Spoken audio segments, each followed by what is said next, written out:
where 2 U.S. citizens were arrested, and who accompanied them on that filming of that show? Secretary Nunn. Shameful conduct. And weaponizing the FBI to serve Donald Trump's political agenda instead of the American people does not make us safer. Before I yield back, Mr. Chairman, I request unanimous consent to submit the following documents for the record. A report from the Cato Institute, which I referenced earlier, where ICE has diverted over 2,500 officers from their jobs, and 2, an article from MSNBC titled, "This moment exposes something far bigger than a yes or no question." García lays out a stunning paper trail showing the FBI diverting agents away from violent predators. But Patel denies it, even though the documents say otherwise. Mr. Garcia is recognized. Thank you, Chairman Jordan, and welcome again, Director Patel. As members of the Judiciary Committee, we have a responsibility to conduct oversight of the FBI and assess whether or not you're doing a good job in a responsible and impartial manner, or whether you're just a henchman for Donald Trump who's weaponizing the Bureau at the expense of public safety. As Congressman tenure is the Bureau's expanded role in low-level, non-criminal immigration enforcement. I have a report here from the conservative Cato Institute. They've obtained ICE documents showing that over 2,500 FBI personnel are now working on immigration enforcement. A yes or no question. Did you sign off on this? 2,500 FBI employees are not currently working on immigration enforcement. Did you sign off on this?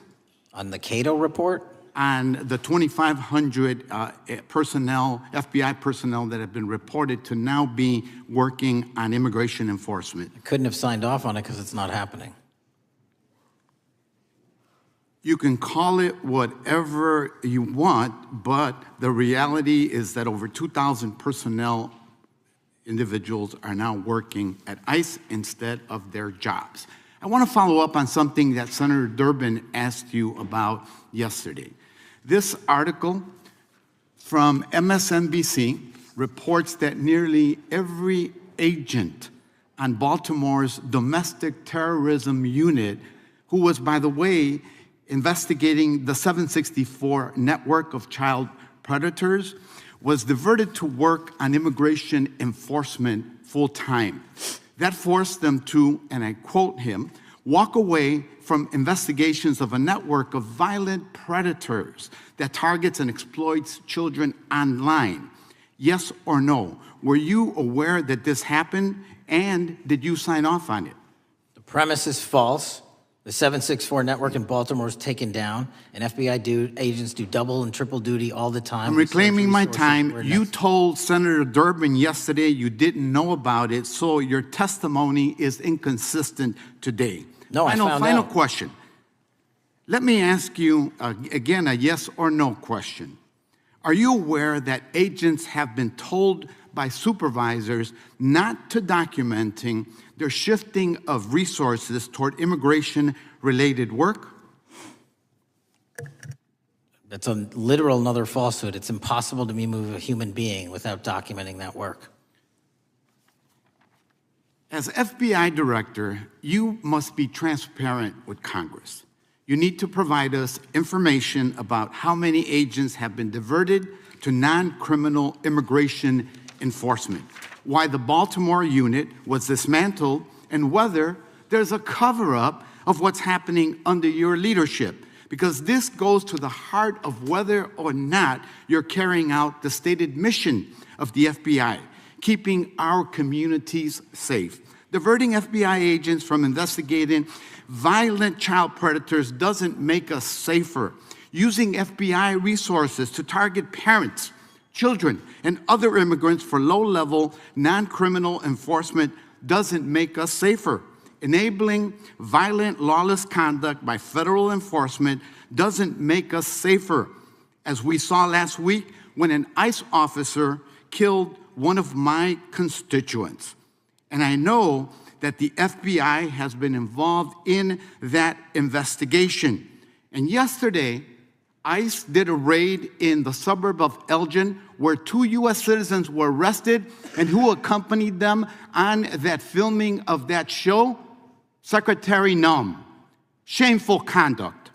And weaponizing the FBI to serve Donald Trump's political agenda instead of the American people does not make us safer. Before I yield back, Mr. Chairman, I request unanimous consent to submit the following documents for the record. A report from the Cato Institute, which I referenced earlier, where ICE has diverted over 2,500 officers from their jobs, and 2, an article from MSNBC titled Trump's Deportations Divert FBI Agents Off Child Predator Cases, and an article from CNN entitled White House Pressure for Increased Immigration Arrests Strains Law Enforcement Agencies. Thank you, and I yield back. Gentleman yields back. Without objection, the gentleman yields back. Gentleman from Wisconsin is recognized. This exchange between Rep. Garcia and Kash Patel wasn't just a heated moment. It was a window into a much larger, much more troubling question about what our federal law enforcement agencies are actually prioritizing. And the reason Garcia pushed so hard is because the numbers he cited aren't coming from partisan sources. They're coming from conservative think tanks, internal ICE documents, and mainstream reporting that raise the exact same concern. Agents who were supposed to be investigating domestic terrorism and child predator networks were reassigned in bulk to low-level immigration enforcement. Now, it's important for viewers to understand why Garcia keeps repeating that one question: did you sign off on this? In congressional oversight, that question isn't about bureaucracy, it's about responsibility. Because if Patel, or anyone in FBI leadership, approved the diversion of counterterrorism agents away from child exploitation cases, that's not a minor administrative choice. That's a major shift in public safety priorities. And Garcia's job here is to figure out whether this shift was driven by national security needs or by political pressure from the Trump administration to inflate immigration enforcement numbers. The crux of the confrontation is this: Garcia isn't just accusing Patel of mismanaging personnel. He's raising the possibility that federal agents were pulled from investigating violent predators, people who actively harm children online, to instead participate in immigration raids involving non-criminal individuals. That's why you saw Garcia use the MSNBC report about the Baltimore Domestic Terrorism Unit. That case wasn't hypothetical. Those agents were reportedly tracking a major child exploitation network, the 764 network, and then they were reassigned. Whether Patel calls it double duty or not, the question remains: who decided that immigration enforcement took priority over dismantling a child predator ring? And here's what most viewers might not catch on first watch: Patel contradicts himself within 24 hours. Garcia references Patel's earlier testimony to Senator Durbin, where Patel said he wasn't aware of these reassignments. But in this hearing, Patel pivots to saying the premise is false and that the unit was taken down. That's an inconsistency that raises even more questions, because either he didn't know about it or he did, but what he can't be is both unaware and dismissive at the same time. Garcia then brings the conversation to transparency.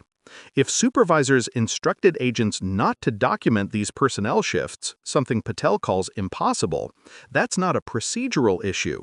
That's a cover-up issue. Documentation exists so that Congress can trace decisions, understand priorities, and hold officials accountable. If these moves were happening in the dark, without proper records, then the public has no way of knowing why law enforcement is being pulled away from critical investigations. But the emotional anchor of Garcia's comments comes at the end, when he brings in the human cost. He talks about an ICE officer killing one of his constituents. He talks about U.S. citizens being swept up in recent raids.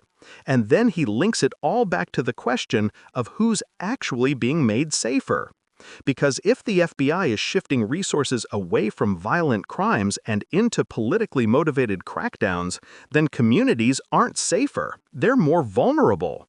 This isn't just a story about whether a supervisor checked a box.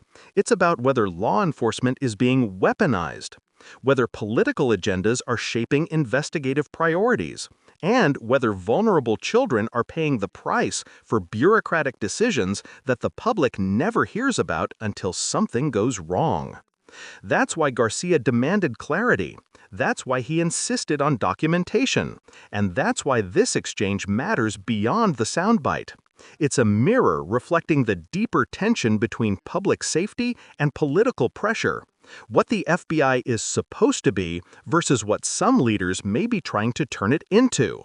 If you want more breakdowns like this, analysis that digs deeper than the headlines and brings clarity to the moments that actually shape public policy, make sure you like this video, subscribe to Left Lens, and share this commentary so more people can understand what's really going on behind these hearings.